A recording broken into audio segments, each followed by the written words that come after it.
Os fiéis oferecem também a si mesmos como vítimas.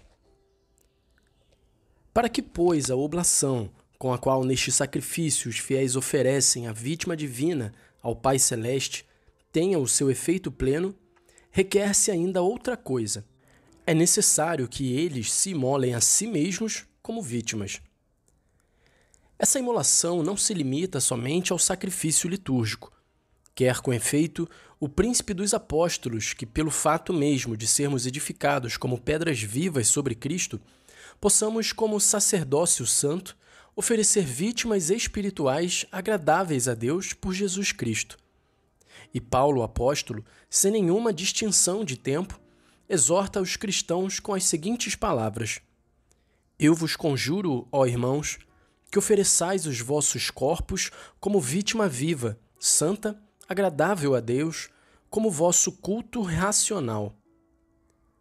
Mas quando, sobretudo, os fiéis participam da ação litúrgica com tanta piedade e atenção que se pode verdadeiramente dizer deles, dos quais te é conhecida a fé e a devoção, não é possível que a fé de cada um deles não se torne mais alegremente operante por meio da caridade, nem se revigore e brilhe a piedade e não se consagrem todos à conquista da glória divina, desejando com ardor tornarem-se intimamente semelhantes a Jesus Cristo, que sofreu acerbas dores, oferecendo o seu sumo sacerdote e por meio dele como hóstia espiritual. Isso ensinam ainda as exortações que o bispo endereça em nome da Igreja aos ministros sagrados no dia da sua ordenação. Compenetrai-vos daquilo que fazeis, imitai o que tratais, de modo que, ao celebrardes o mistério da morte do Senhor, procureis mortificar os vossos membros de seus vícios e da concupiscência. E quase do mesmo modo, nos livros litúrgicos, são exortados os cristãos que se aproximam do altar a participarem dos sagrados mistérios.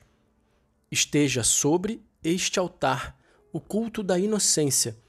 Nele se molhe a soberba, nele se apague a ira, se debele a luxúria e toda a concupiscência. Ofereça-se, ao invés de rolas, o sacrifício da castidade e, em lugar de pombas, o sacrifício da inocência.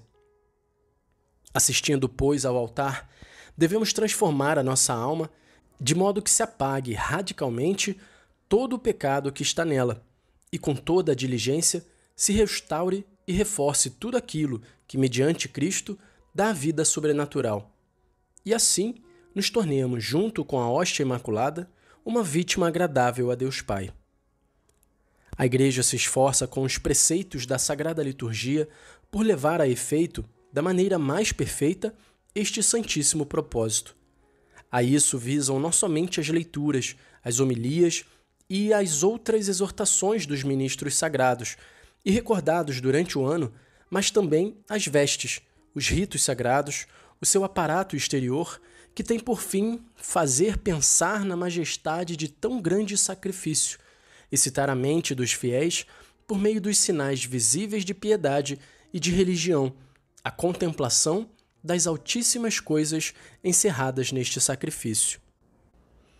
Todos os elementos da liturgia tendem, pois, a reproduzir em nossa alma a imagem do Divino Redentor, através do mistério da cruz, segundo a palavra do apóstolo das gentes: Estou cravado com Cristo na cruz e vivo, não mais eu, mas é Cristo que vive em mim.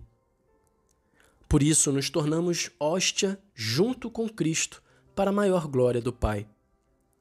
A isso, pois, devem dirigir e elevar a sua alma os fiéis que oferecem a vítima divina no sacrifício eucarístico.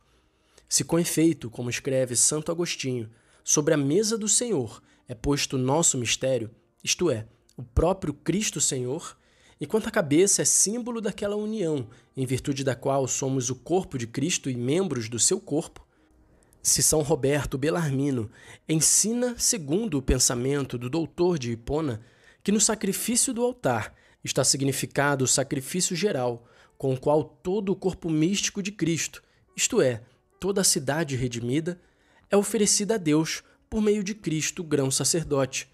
Nada se pode encontrar de mais reto e de mais justo que nos imolarmos ao Eterno Pai, nós todos, com nossa cabeça, que sofreu por nós. No sacramento do altar, segundo o mesmo Agostinho, torna-se patente à Igreja que no sacrifício que oferece, ela mesma é oferecida. Considerem, pois, os fiéis a que dignidade os eleva a sagrada água do batismo. E não se contentem em participar do sacrifício eucarístico com a intenção geral que convém aos membros de Cristo e filhos da Igreja, mas livre e intimamente unidos ao sumo sacerdote e ao seu ministro na terra, segundo o espírito da sagrada liturgia, se unam a ele de modo particular no momento da consagração da hóstia divina e a ofereçam junto com ele quando são pronunciadas aquelas solenes palavras: por ele, com ele, nele. A ti, Deus Pai Todo-Poderoso, na unidade do Espírito Santo, toda a honra e toda a glória por todos os séculos dos séculos. A essas palavras o povo responde: Amém. Nem se esqueçam os cristãos de oferecer-se com a divina cabeça crucificada a si mesmos e as suas preocupações, angústias, dores, misérias e necessidades.